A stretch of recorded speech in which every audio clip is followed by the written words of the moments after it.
In our previous video, we discussed the importance of focusing on a few in order to reach the many. In this video, we'll pick up where we left off and discuss how do we develop multiplying leaders.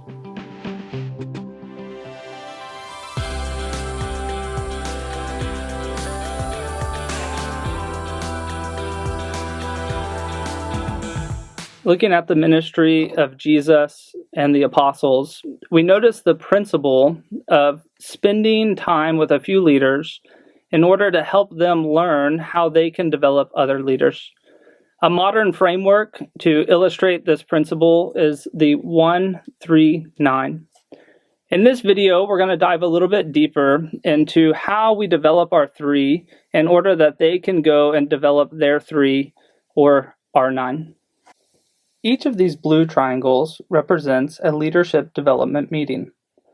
This first triangle is whenever you, the 1, are meeting with your 3, the leaders that you're pouring into. And then the second triangle is when your 3 go and pour into their 3. So that leaders are developing leaders who develop more leaders. Now, before we talk about the duration and the content schedule for this leadership meeting, let's first make a couple comments about the frequency and size of these leadership meetings. These leadership meetings should happen twice a month, once whenever you're meeting with yours, and then they're going and meeting with theirs. And so we say that every leader should be in 2 leaders' meetings per month, one where they are eating and one where they are feeding, one where they are being poured into and one where they are pouring out. Now, it's important to note that there's no set size or limit. You can have meet with 3, you could have 5 leaders that you're meeting with. Our only caution is that you would not let the gathering get too big, that 1, it's not reproducible. So typically, if it outgrows a living room, which is the most intimate setting for leadership development, then it's too big of a group.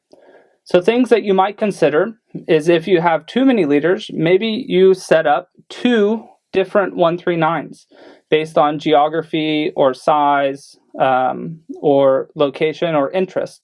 It's also important to note that this leadership gathering is not the only time in the month that you should be pouring into these leaders. You should be in their lives, in their homes, knowing their families, going into the harvest with them, investing in their churches, and helping them holistically grow as the disciple of Jesus.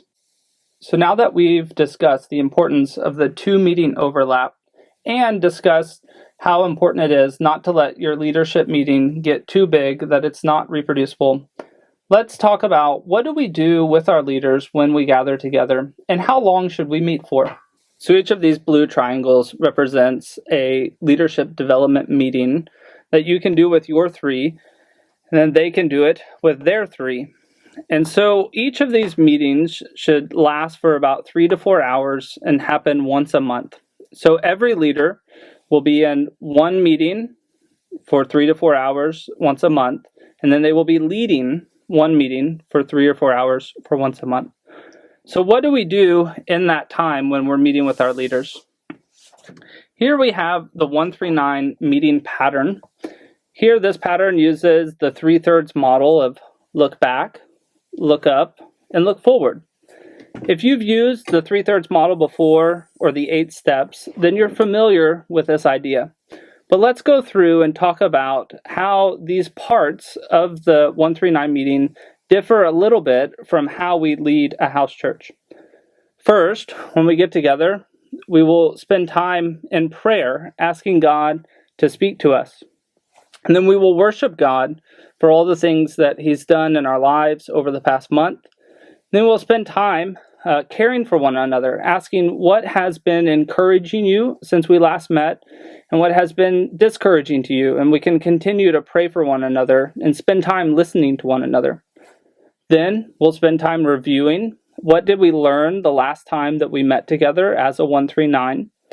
Then we'll spend time talking about accountability questions that are specific to leaders, to ask them, how is your abiding? Because a lot of leaders don't have an opportunity to talk about that. What's going well? What needs to change? How can we grow? And then how are your churches doing? How are they developing? How are they reaching the lost? How are they growing in maturity?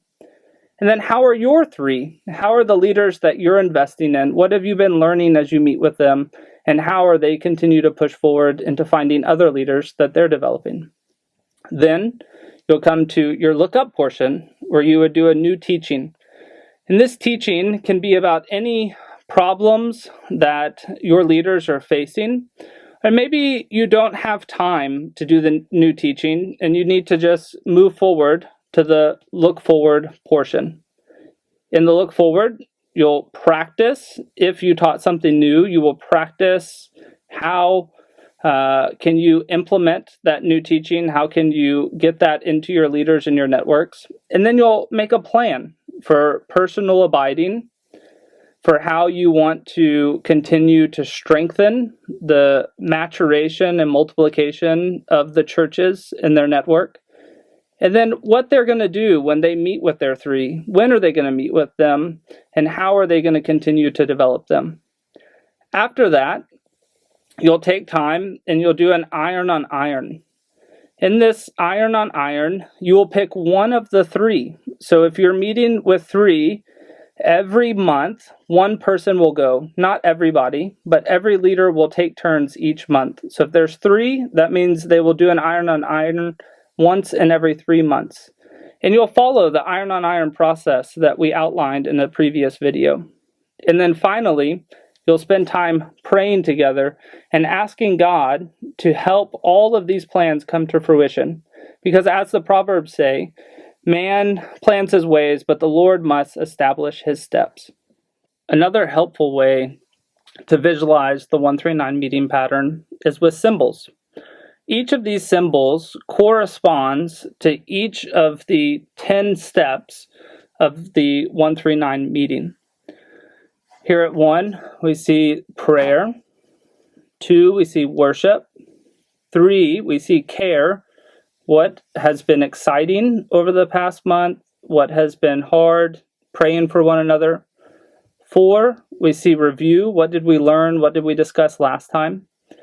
5, we see accountability. What has happened over the last 30 days among your three? How's their abiding been? How's their churches been growing and implementing their strategy? And then how was their time with their three? Who did they do an IOI with? When did they meet? What did they teach them? Then for look up, we see 6 is the Bible teaching and teaching those 6 key steps of a Bible study. So what did we teach them this time? 7 is practice and practice again. 8, planning. What are we going to do the next 30 days with our three? So how are they going to abide? How are they going to implement what they've learned with their churches? And then what is their plan? When are they going to meet with their three? What are they going to teach or facilitate with them? And then who's going to do the IOI? And then 9 is taking time with this 139 and picking one person that will do the IOI this month. And then 10 is praying. So as you think about this 139 meeting pattern, I want you to think, who do you need to meet with and start implementing this pattern so that they can develop leaders who continue to develop more leaders until there's no place left without the gospel.